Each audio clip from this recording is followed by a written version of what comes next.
Welcome back, pre-pressers. This is Fullerton College's pre-press combined lecture class of Print 75 and Print 77. This is Professor Ben Hewitt, and we're looking at the second half of PIA's Pre-Press Training Manual, Section 2.2, Color Specification.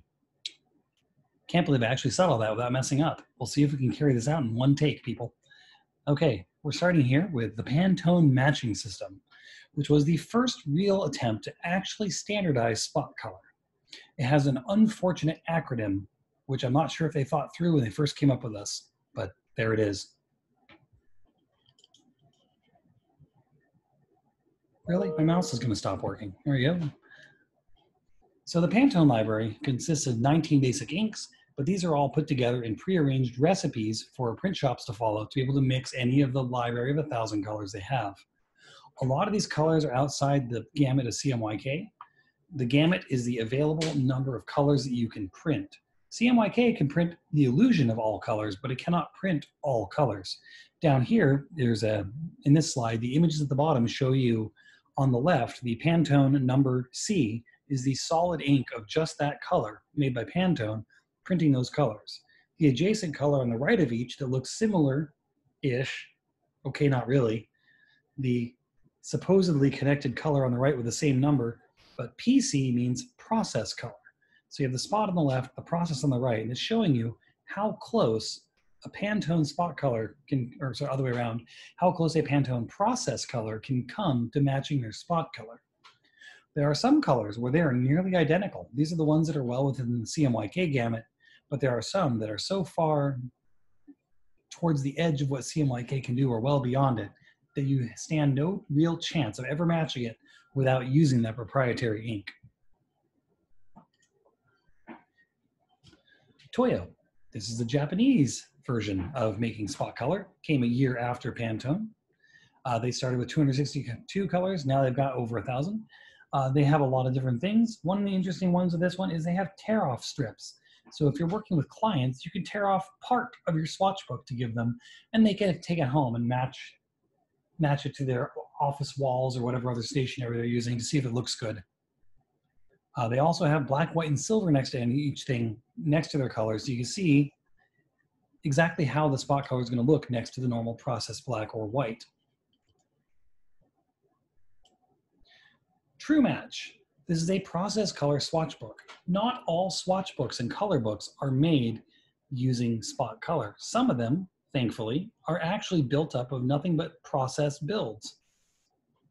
So this True Match and the other one we're going to talk about after this both exist as entirely colors that are 100% achievable through normal CMYK printing. These are a great tool to have for clients and designers that you're working with so they can understand what colors are possible and they can choose from among those for their colors to make sure that it's going to reproduce accurately, because these are all known results using known formulas to create reproducible, repeatable results. Actually, one of the worst things, and I know those people who've been through the color class and you will know this, one of the worst things you can do is print something perfectly once by accident, because you'll never be able to achieve it again. It's more important to keep color consistent from copy to copy and run to production run to production run so that you have predictable, boring results. Customers don't like surprises. Focoltone, very similar. It's a British product as opposed to the American True Match. Focoltone stands for 4-color tone, and it's CMYK builds. It's popular in other parts of the world, but not so much here. It doesn't mean you'll never work with it. It doesn't mean you'll never see it. It just means that it's not the most popular here, especially in such a internet-connected world. You work with clients that are international quite often, and at my last job, I was working with clients from places as far away as Colombia sometimes, and parts of Korea were actually clients. So just because you're based in Southern California doesn't mean you're only working with local businesses. International clients may specify color with international systems. So be ready and don't be surprised by it. Understand what you're getting from them when they're asking for things. HKS.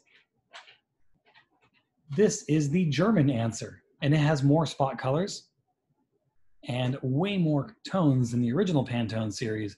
And This was the European attempt to get back, not get back at, but to win back some of the business lost to Pantone in the 60s when they started with that. HKS is named for the companies involved, as are a lot of German companies. So I'll do my best because it's kind of fun to say the names. So the three companies involved are Hostmann Steinberg GmbH, K&E Druckfarben of XSYS Print Solutions Deutschland GmbH, and H. Schminke and Company GmbH and Company. GmbH, I forget what the word is in German because I don't actually speak it, but it's basically their version of incorporated. So it's their way of saying this is a business. That's what all the GmbH is for. So anyways, H for Hostmann, K for K&E, and S for Schminke. Those three companies worked together and collaborated to build this one. I've not seen this in the wild, but I know it's out there, and at some point you may work with a European print company or a packaging company that also works in Europe with any sort of international clients. There's a chance you'll run into this. Okay, coated versus uncoated. Remember that really good slide when we first talked about color, about the same ink on different papers? Well, that's still true. It's still about the most true thing I can say. This right here shows you the same ink printed on coated on the top and uncoated on the bottom. Pantone and several other manufacturers actually produce separate swatch books and even have different formulas of ink for coated versus non-coated colors, so that the coated color will look the same as the uncoated color, or very close to. Because uncoated ink, or sorry, uncoated ink on uncoated paper soaks into the paper more and looks a little bit more pastel. The color of the paper becomes a part of the color of the ink, as opposed to a coated paper where the glossiness keeps the ink from soaking in, so you see the ink more purely riding on top of the paper. So the way you account for this is you oversaturate the bottom. It's kind of like using concentrated fruit juice before you add water or before you add ice, so that when the ice melts, your juice tastes just right. In fact, I think McDonald's does that to their Coke. They account for the ice that they expect to include, and they oversaturate their syrup mixture on their Coke, so that when you get the cup with the ice and the syrup inside and the water that they add, it ends up being correct. Kind of like working with uncoated stock and uncoated spot colors. Pantone does mean more than just spot. Pantone is the system you're probably going to see the most in business out here because it's this continent's and this hemisphere's local print system for matching colors. So they've added a lot of things over the years. They've added extra colors, including transparent white, producing thousands of color possibilities. They've added colors like fluorescence and clear colors. And one of my personal favorites, Color Bridge, where they have the related spot and CMYK builds of the same color. It helps you work with clients who want Pantone colors but are unwilling to pay for the extra. That swatch book, which I currently have at school, I should bring it home so we can take pictures of it here. That is one of the most useful swatch books you can get, is the Pantone Color Bridge swatch book. It translates spot into CMYK, and for proprietary legal reasons, they don't have a lot of those things built into even the Adobe suite. Sometimes you're not able to translate one way or the other, depending on which program you're in. Pardon me. Another really good image here, the difference between a process build and a spot build. You can see the purity of the color and the kind of the beauty you get by having a solid color. Even if you're able to match process color to be within a very, very small fraction of a difference of a change from the spot color, the process build is still made out of dots. And if you look closely at it, the illusion of the color goes away because it was only illusion. And at some point, someone will check the man behind the curtain and we'll just see that it's not actually there. Meanwhile, with a spot color, you are actually using that color. And no matter how close you look at it, whatever color it is, you get the same full richness of that tone all the way down to the smallest microscopic drop. And that is a real good thing and a real good reason to use spot color. Let's talk about color models. They call them models in Cork Express. You're probably never going to have to deal with Cork Express because it's no longer the premier system it used to be. That's place in the business has been overtaken long ago by InDesign, but you can never be totally sure that something is completely extinct. I mean, think about all those dinosaurs they found in King Kong's Island in the 30s. That was a historical documentary, right? Anyways, you're never quite sure if you're going to run into some sort of computer file or some print shop still using an outdated system. It does happen. I've seen it happen. It's always weird, but it does come up from time to time. So they call them models, the source of the colors. You can choose different swatch books, which is also true in InDesign.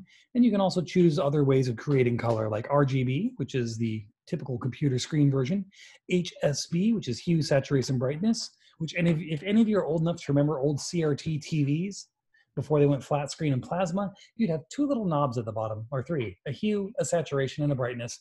And you mess with those, and that's how you make people's faces look red, like they're on fire. It's also how you make them turn pale and green and look like they're all sick. You make them really bright or dark by turning those three little knobs.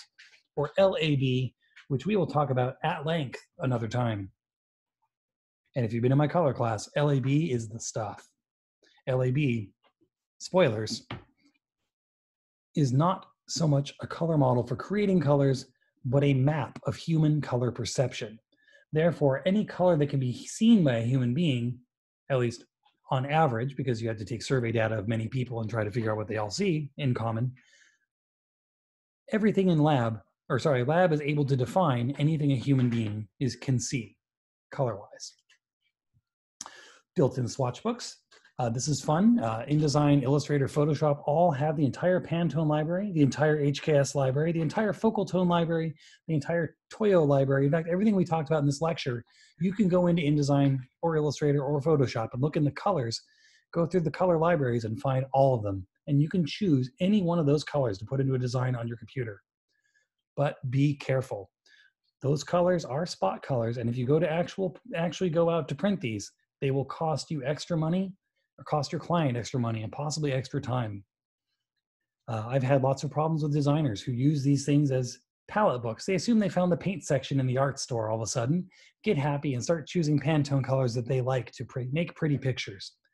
In the end, those 17 Pantone colors are asking for someone to have a 21 press unit press, taking up the size of a football field, and a small army of press operators to make their design actually printable. But they don't think about that while they're choosing their pretty pictures. They just like the colors. This is one of the reasons that things like Focoltone and True Match are so important, because they let you help guide designers who love the convenience of a swatch book and be able to choose predefined colors, but without the danger of choosing one that costs a lot more money. This concludes PIA Pre-Press Training Manual 2.2 Color Specification. Thanks for listening. Stay tuned for next time.